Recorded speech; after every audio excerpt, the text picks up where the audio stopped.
بسم اللہ الرحمن الرحیم۔ آج کے پروگرام کے ساتھ میں ہوں اسلام ملک۔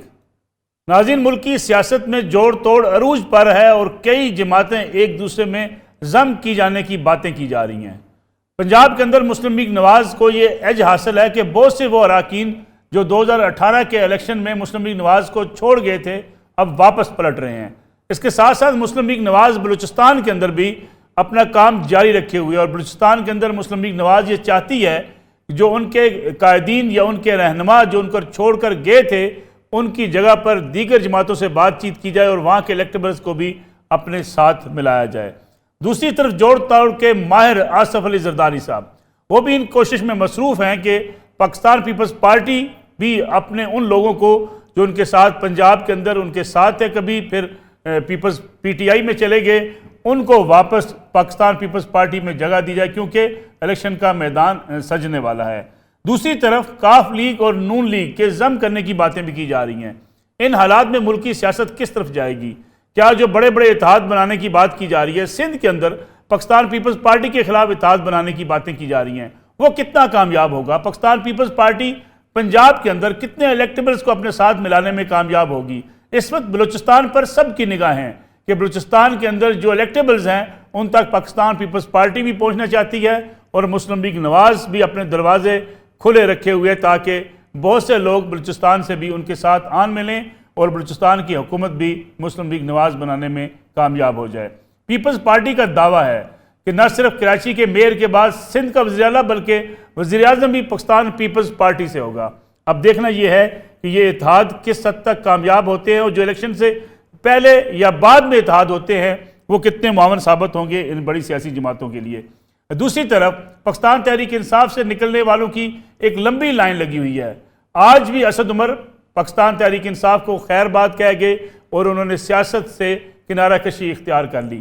اسد عمر پاکستان تحریک انصاف کے کارکنوں کے لیے اس لیے بھی قابل قبول نہیں رہے تھے کہ وہ 9 مئی کے واقعات کی پرزور انداز میں مذمت کر رہے تھے، لیکن اب ان سے استحکام پاکستان پارٹی مطالبہ کر رہی ہے کہ ان لوگوں کو بے نقاب کریں وہ جو 9 مئی کے واقعات میں جن کے ملوث ہونے کے ثبوت ان کے پاس ہیں۔ آج کے پروگرام میں ساری صورتحال کا جائزہ لیں گے۔ میرے ساتھ موجود ہیں بلوچستان کے سینئر سیاسی رہنما نوابزادہ لشکری ریسانی صاحب، اور ان کے ساتھ تشریف رکھتے ہیں جمعیت علماء اسلام فضل الرحمان کے سینئر رہنما جناب حافظ حسین احمد صاحب، پاکستان پیپلز پارٹی کی سینئر رہنما شمیلہ فاروقی صاحبہ، اور مسلم لیگ نواز سے علی گور بلوچ ہمارے ساتھ آج موجود ہوں گے آج کے پروگرام کے اندر۔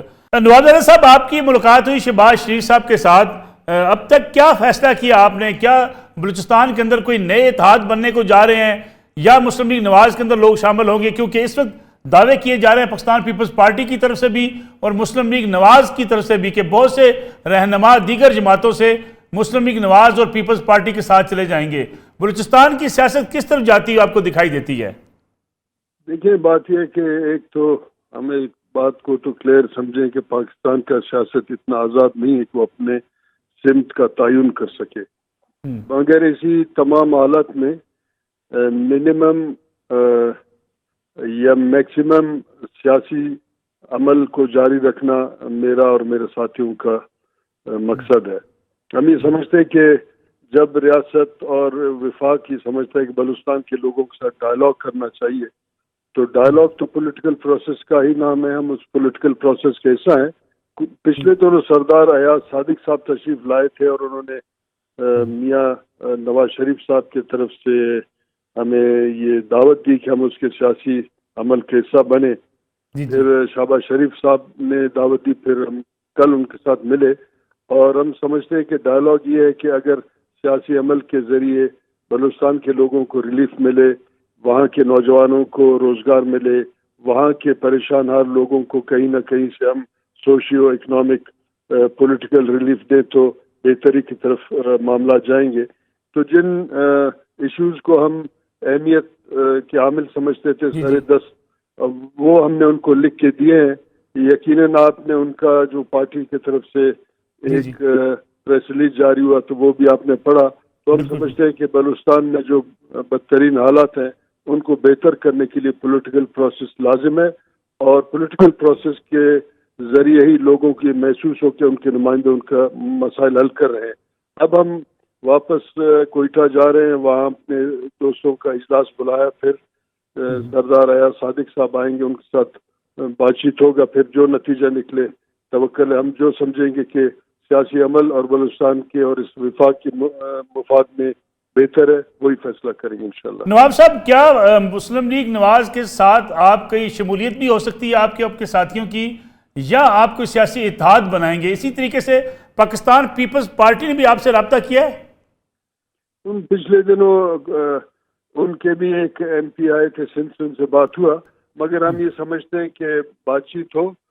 ہم دونوں آپشنز پہ غور کر رہے ہیں کہ اتحاد بھی ہو سکتا ہے نون کے ساتھ, اور ان کے ساتھ باقاعدہ شمولیت ہمارے پورے گروپ کا ہو سکتا ہے. اس پہ ہم 1-2 دن میں اپنا اجلاس بلا رہے ہیں, اس پہ بات کر کے ایک فیصلے پہ نتیجے پہ ہم پہنچیں گے.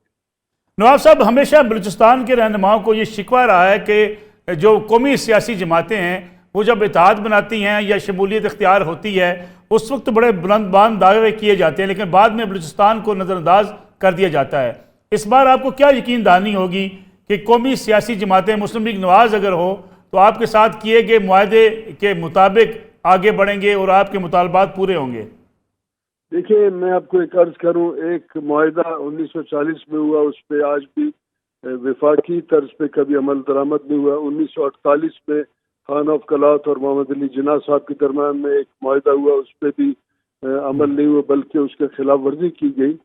یہ شکایت تو ہے, اور میں توقع رکھتا ہوں کہ میاں شہباز شریف صاحب کوشش کریں گے ان شکایتوں کو دور کریں. اگر شکایت نہ ہو تو اتنا خون ریزی کیوں ہوگا؟ تو میں سمجھتا ہوں کہ اتنا عرصہ گزرنے کے بعد شکایتیں, جو سیاسی شکایتیں, معاہدوں کی خلاف ورزی, اس پہ اگر ہمارے وفاقی قیادت ایک دفعہ سوچے کہ بلوچستان کی حالت کیوں خراب ہے, اور ہم اگر بات چیت کے ذریعے بہتری کی طرف لے جانا چاہتے ہیں, 100% تو کوئی ٹھیک نہیں ہو سکتا مگر بہتری کی طرف, تو میں سمجھتا ہوں کہ اگر سنجیدگی سے غور کیا جائے تو بہتر ہونے کے لیے بہت سارا گراؤنڈ ہے اور امکانات ہے کہ بلوچستان کے عام لوگوں کو ایک ریلیف ملے. بالکل ٹھیک ہے. شرمیلا فاروقی صاحبہ, ہم نے دیکھا کہ آصف علی زرداری صاحب جوڑ توڑ کے ماہر قرار دیے جاتے ہیں, لیکن اس بار زرداری صاحب کی کوئی یہ جوڑ توڑ زیادہ چلتا ہوا دکھائی دے نہیں رہا. آج بھی بہت سی شمولیتیں ہوئیں پنجاب کے اندر مسلم لیگ نواز کے اندر, اور پھر یہ بھی کہا جا رہا ہے کہ کاف لیگ کو بھی ضم کیا جا سکتا ہے. بلوچستان سے مسلم لیگ نواز کے لیے اچھی خبریں ہیں, کیا وجہ کیا ہے؟ پیپلز پارٹی کی طرف لوگوں کی آمد کم ہے, مسلم لیگ نواز کی طرف زیادہ ہے؟ شکریہ ملک صاحب, آپ ایک انتہائی سینئر اور بارسوخ اور سمجھدار انفارمڈ صحافی ہیں. آپ مجھ سے زیادہ جانتے ہوں گے کہ اس وقت ہوا کا رخ کس طرف ہے اور کس طریقے سے ایک جماعت کو فیور کیا جا رہا ہے. اگر ہم دیکھیں پچھلے دنوں تو میاں صاحب کی واپسی سے لے کے اب تک گورنر ہاؤس میں اجلاس ہونا, نگراں حکومت کا ان کی سزا کو معطل کرنا, جس طریقے سے ان کو اسٹیٹ پروٹوکول دیا جا رہا ہے, یہ تمام چیزیں جو ہیں یہ کوئی فری اینڈ فیئر الیکشنز کی جانب نہیں جا رہی ہیں. انفارچونیٹلی مجھے یہ کہنا پڑ رہا ہے افسوس کے ساتھ. کاش کہ وہ دن آئے پاکستان میں جب ہم کہیں کہ تمام جماعتوں کو لیول پلینگ فیلڈ مل رہی ہے, اس ملک میں free and fair transparent elections ہونے والے ہیں, کوئی چور دروازے سے ڈیل کر کے حکومت میں براجمان نہ ہو اور عوام کے ووٹوں کا احترام کیا جائے. مجھے تو حسیس بات پہ آتی ہے کہ ووٹ کو عزت دو کا نعرہ 4 سال سے پی ایم ایل این لگا رہا تھا, لیکن اب اس کے بالکل برعکس کام کر رہا ہے. اب وہ نعرہ ہی پتہ نہیں کہاں چلا گیا ہوا میں, ہمیں نہیں سنائی دیا. میاں صاحب جب واپس بھی آئے اور انہوں نے خطاب کیا مینار پاکستان پہ, تو نہ ہم نے الیکشن کا مطالبہ سنا, نہ ہم نے ووٹ کو عزت دو کا مطالبہ سنا. اب بات یہ ہے کہ ابھی آپ بات کر رہے تھے ریسانی صاحب سے, یہ ان کا آف کورس جمہوری حق ہے, وہ اپنی آپشنز دیکھیں گے کہ کہاں ان کو بہتر لگتا ہے اور کس جماعت کے ساتھ وہ اتحاد میں جائیں یا شمولیت اختیار کریں جس طرح سے وہ کہہ رہے ہیں. لیکن بہت سے ایسے الیکٹیبلز تھے جو پیپلز پارٹی میں آنا چاہتے تھے. یہ میں آپ کو 1-1.5 ماہ قبل پہلے کی بات بتا رہی ہوں. ان کو باقاعدہ کہا گیا کہ آپ پی ایم ایل این کے اندر جائیں, اور بیٹھے ہیں ریسانی صاحب. مجھے یہ بھی اندازہ ہے کہ آف کورس یہ اپنے آپشن دیکھیں گے, مشاورت بھی کریں گے اپنے گروپ کے ساتھ, لیکن یہ جائیں گے پی ایم ایل این میں ہی, یا اتحاد ان کے ساتھ کریں گے یا شمولیت اختیار کریں گے, واٹ ایور. بٹ یہ میں آپ کو آج آپ کے پروگرام میں بتا دوں. بات یہ ہے کہ آصف علی زرداری صاحب بے شک سیاست کے بادشاہ ہیں, ان کی سیاسی بصیرت کے اوپر کوئی ان کو چیلنج نہیں کر سکتا, لیکن ہم چور دروازے سے حکومت میں نہیں آتے. ہم جو بھی کام کرتے ہیں, ٹھیک ہے, اتحاد بنانا ہر کسی کا جمہوری حق ہے. اگر مسلم لیگ نواز حکومت بناتی ہے تو اسے چور دروازے سے آنا شمولیت اختیار کرتے ہیں. آپ کو کیا لگ رہا ہے اس وقت جو ماحول ہے, جو جس طریقے کار سے اس جماعت کو فیور کیا جا رہا ہے, آپ کو کیا لگ رہا ہے؟ میں نے کہا نا آپ زیادہ مجھ سے سمجھدار, پرانے صحافی ہیں, سینے وہ صحافی. یہ ہوا کا رخ آپ کو کیا لگ رہا ہے, کس طرف جا رہا ہے؟ لیکن بلاول صاحب پھر کیوں کہہ رہے ہیں کراچی کا میئر وزیر اعلیٰ اور وزیر اعظم جیالہ ہوگا؟ دیکھیے, اگر تو عوام کے ووٹوں کا احترام کیا گیا, بیلٹ پہ ڈاکہ نہیں پڑا, تو پھر لاہور سے وزیر اعظم نہیں ہوگا. لیکن اگر 2018 کی طرح سلیکشن ہو گیا 24 میں, تو پھر تو کچھ بھی ہو سکتا ہے, اور یہ بڑا انفارچونیٹ ہوگا, افسوسناک ہوگا.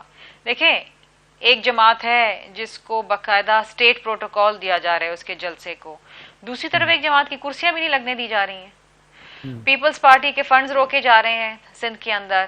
اسی طریقے سے میں نے آپ کو بتایا کہ بہت سے الیکٹیبل جو پیپلز پارٹی میں آنا چاہ رہے تھے, ان کو کہا گیا کہ آپ یہاں نہ جائیں, آپ وہاں جائیں. تو یہ کیا ہے؟ یہ لیول پلینگ فیلڈ تو نہیں مل رہی نا. لیٹ دا پیپل ڈیسائیڈ, لوگوں کے چوائسز کا احترام کریں. ہماری جو طاقت ہے اور ہماری جو قوت ہے اور ہمارا جو عزم ہے اور جس پرنسپل کے اوپر ہم چلتے ہیں وہ یہ ہے کہ طاقت کا سر چشمہ عوام ہے. So let the people make their choices نا. بالکل ٹھیک. ان کو ووٹ ڈالنے دیں اور اپنے حقیقی نمائندے چننے دیں.